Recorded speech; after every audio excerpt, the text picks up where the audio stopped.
नमस्कार, अब दुनिया के फटाफट बुलेटिन में आप सभी का स्वागत है और नजर डालेंगे आज के खास खबरों पर। सोनम ही निकली पति राजा रघुवंशी की कातिल प्रेमी राज के साथ मिलकर करवाई हत्या। सोनम ने प्रेमी राज से किया था वादा, कहा विधवा बनकर शादी करूंगी तब पापा भी तुमसे शादी के लिए मान जाएंगे।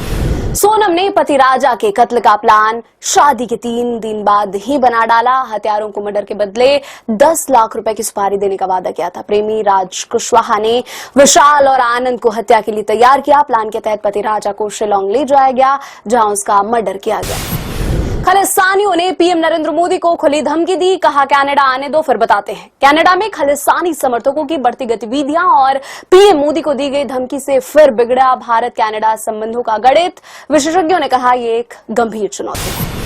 अमेरिकी एयरपोर्ट पर भारतीय स्टूडेंट्स को पटका गया, हथकड़ी लगाई गई। न्यू जर्सी के नेवार्क एयरपोर्ट पर अधिकारियों ने एक भारतीय छात्र से बदसलूकी की, उसको हथकड़ी लगाई, उसे जमीन पर पटका गया। इस पूरे वाकये का वीडियो वायरल हो रहा है। सोशल मीडिया में आक्रोश का माहौल।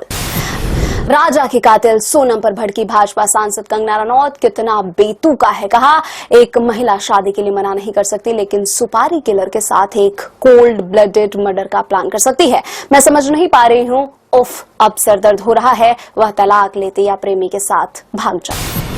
कोरोना के नए XFG वेरिएंट से हड़कंप, धरी रह जाती है स्ट्रांग इम्यूनिटी। 160 को बना चुका है शिकार। देश 6000 के पार कोरोना के केस। सबसे ज्यादा मामले महाराष्ट्र में हैं। कल महाराष्ट्र में कोरोना के 77 नए मामले सामने आए थे। ठाणे में मुंब्रा ट्रेन दुर्घटना में हुई मौतों पर भड़के राज ठाकरे। हादसे में 4 लोगों की मौत हो गई और सरकार चुनाव पर ध्यान दे रही है। राज ने कहा सरकार लोगों के वास्तविक मुद्दों को नजरअंदाज कर रही है।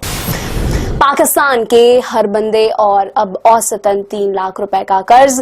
पाकिस्तान सरकार की खुद की इकोनॉमी सर्वे 2024-25 में सामने आई रिपोर्ट के मुताबिक देश पर कुल 76,000 अरब रुपए का कर्ज है। लोगों के पास कर्ज चुकाने को पैसे नहीं है। सोनम के बॉयफ्रेंड राज की मां का बयान। राजा के कातिल राज कुशवाहा के घर वालों की प्रतिक्रिया सामने आई है। सोनम के बॉयफ्रेंड की मां ने कहा कि मेरा बेटा बेगुनाह है, उसे फंसाया जा रहा है। वहीं राज की बहन ने भी कहा मेरा भाई पर लगे आरोप सभी झूठे हैं। 5वें दिन शेयर बाजार में तेजी। सेंसेक्स 136 अंक उछला। बीएसई सेंसेक्स 136.65 अंक उछलकर 82,581.86 अंक पर खुला है। इस तरह एनएसई निफ्टी 54.75 अंकों की तेजी के साथ 25,153.60 अंक पर पहुंच गया। ये थे आज के फटाफट बुलेटिन। ऐसे ही ताजा अपडेट्स के लिए बने रहे हमारे साथ, यानी कि विजिट करें अब दुनिया पर।